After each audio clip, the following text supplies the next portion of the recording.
Hello guys, आज हम पढ़ेंगे चैप्टर क्रिया। क्रिया क्या होती है? जिन शब्दों से किसी कार्य के करने या होने का बोध होता है उन्हें क्रिया कहते हैं। जैसे एग्जांपल लेते हैं, मोर नाच रहा है। इसमें क्रिया क्या है? नाच रहा है। मोर क्या कर रहा है? नाच रहा है, तो वह क्रिया है। क्रिया के दो भेद होते हैं, पहला कर्म के आधार पर, दूसरा रचना के आधार पर। कर्म के आधार पर क्रिया के दो भेद होते हैं, पहला सकर्मक क्रिया, दूसरा अकर्मक क्रिया। पहला सकर्मक क्रिया। जिन क्रियाओं के कार्य का फल कर्म पर पड़ता है उन्हें सकर्मक क्रिया कहते हैं। जैसे राम पतंग उड़ा रहा है। सकर्मक क्रिया के दो भेद होते हैं, अकर्मक, द्विकर्मक। अकर्मक, जिन सकर्मक क्रियाओं का एक कर्म होता है उन्हें एक कर्मक क्रिया कहते हैं। द्विकर्मक, जिन सकर्मक क्रियाओं के दो कर्म होते हैं उन्हें द्विकर्मक क्रिया कहते हैं। दूसरा अकर्मक क्रिया, जिन क्रियाओं में कोई कर्म नहीं होता है उन्हें अकर्मक क्रिया कहते हैं। जैसे मोहन की पतंग उड़ रही है। रचना के आधार पर कितने भेद होते हैं?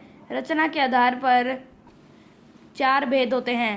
पहला संयुक्त क्रिया, दूसरा नाम धातु क्रिया, तीसरा प्रेरणार्थक क्रिया, चौथा कृदंत क्रिया। पहला संयुक्त क्रिया। वाक्य में प्रयुक्त 2 या 2 से अधिक पदों वाली क्रियाओं को संयुक्त क्रिया कहते हैं।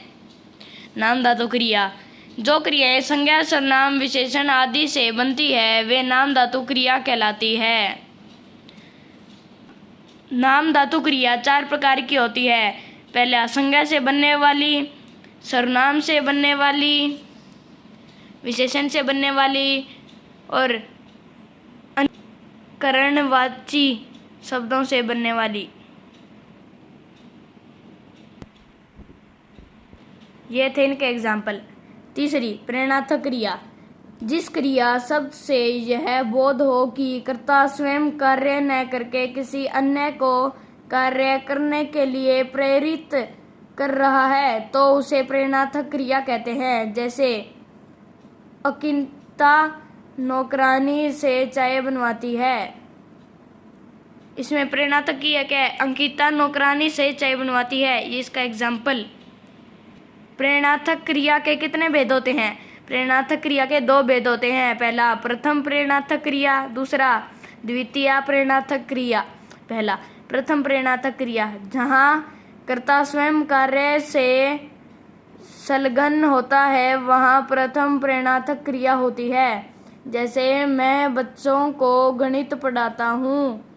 दूसरा द्वितीय प्रेरणार्थक क्रिया, जहाँ कर्ता स्वयं कार्य नहीं करता बल्कि किसी अन्य से करवाता है, उसे द्वितीय प्रेरणार्थक क्रिया कहते हैं। जैसे मैं अध्यापक से बच्चों को गणित पढ़वाता हूँ।